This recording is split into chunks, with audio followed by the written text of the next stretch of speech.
വിശുദ്ധ കുരിശിൻ്റെ അടയാളത്താൽ ഞങ്ങളുടെ ശത്രുക്കളിൽ നിന്നും ഞങ്ങളെ രക്ഷിക്കണമേ. ഞങ്ങളുടെ തമ്പുരാനെ, പിതാവിൻ്റെയും പുത്രൻ്റെയും പരിശുദ്ധാത്മാവിൻ്റെയും നാമത്തിൽ ആമേൻ.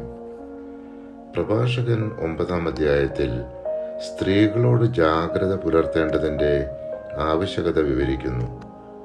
അന്യ സ്ത്രീകളുടെ സൗന്ദര്യത്തിൽ വീഴരുത്. വ്യഭിചാരത്തിൽ പെടാതിരിക്കാൻ കണ്ണും മനസ്സും കാത്തു സൂക്ഷിക്കണം.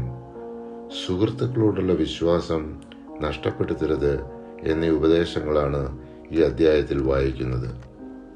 10-ാം അധ്യായത്തിൽ അഹങ്കാരം മനുഷ്യനെ നശിപ്പിക്കുന്നുവെന്നും വിനയം ദൈവത്തിന് പ്രിയമെന്നും ഭരണാധികാരികൾ നീതിയോടെ ഭരിക്കണമെന്നും ഓർമ്മപ്പെടുത്തുന്നു.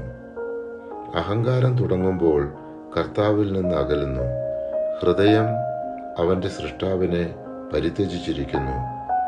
അഹങ്കാരത്തോടൊപ്പം പാപവും മുളയെടുക്കുന്നു. അതിനോടൊട്ടി നിൽക്കുന്നവൻ മ്ലേച്ഛത വമിക്കും. അതിനാൽ കർത്താവ് അപൂർവമായ പീഡകളയച്ച് അവനെ നിശേഷം നശിപ്പിക്കുന്നു. പ്രഭാഷകൻ 10-ാം അധ്യായം 12-13 തിരുവചനങ്ങൾ.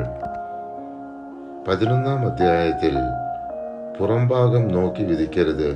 ദൈവത്തിന്റെ പദ്ധതികൾ മനുഷ്യന്റെ ചിന്തകളെക്കാൾ ഉയർന്നതാണ് എന്ന് വിവരിക്കുന്നു. പാപിയുടെ നേട്ടങ്ങളിൽ അസൂയ വേണ്ട. കർത്താവിൽ ശരണം വെച്ച് നിന്റെ ജോലി ചെയ്യുക. ദരിദ്രനെ സമ്പന്നനാക്കാൻ കർത്താവിന് ഒരു നിമിഷം മതി. പ്രഭാഷകൻ 11-ാം അധ്യായം 21-ാം തിരുവചനം.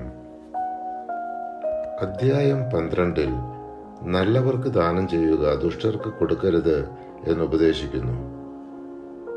അത്യുന്നതൻ പാപികളെ വെറുക്കുകയും ശിക്ഷിക്കുകയും ചെയ്യുന്നു. പ്രഭാഷകൻ 12-ാം അധ്യായം 6-ാം തിരുവചനം. അധ്യായം 13-ൽ സമ്പന്നരോടുള്ള ബന്ധത്തിൽ ജാഗ്രതയും വിനയവും പാലിക്കുക എന്ന് ഓർമ്മപ്പെടുത്തുന്നു. പരിശുദ്ധാത്മാവെ, തിരുവചനത്തിന്റെ അനന്തശക്തിയാൽ ആത്മാവിന്റെ ബലങ്ങളും ദാനങ്ങളും നൽകി തീക്ഷ്ണതയാൽ ഞങ്ങളെ ജ്വലിപ്പിക്കണമേ. ആമേൻ.